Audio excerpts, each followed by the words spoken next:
Hello everyone and welcome back to my final morning report analysis video on Wednesday the 17th of April with me, Richard, Perry Market Analyst at Hantec Markets. We're going to look at gold, which had that intraday breach of 1276, that key support from the January low, and it actually closed below the March and April lows of 1280. So there is a real growing pressure on this move to the downside that we've seen in the last few days.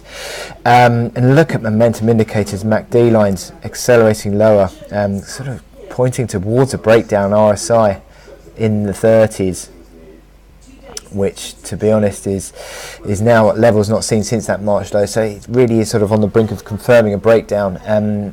A closing breach of 1276 I've taken as my trigger, and you haven't quite seen that. Yesterday rallied just above 1276 into the close, but market today limited of upside really. 1276 a dollar higher. You can see here on the hourly chart you've got a trend lower, you've got negative configuration on the hourly RSI failing around 50, MACD lines underneath neutral. Stochastics have just given a crossover sell signal as the market has just unwound to 1280 and fallen over.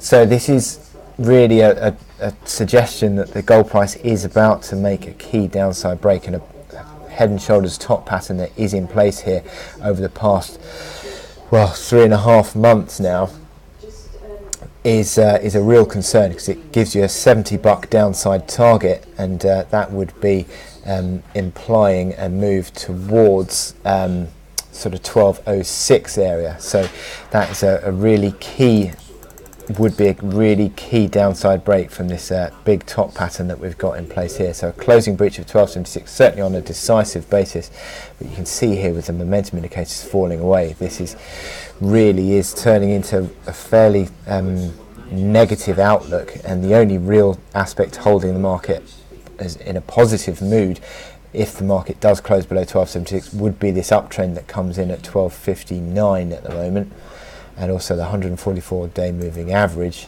which currently comes in at 1266. So there's not a great deal of positivity about this gold chart at the moment, certainly even less so if you do see a closing breach of 1276.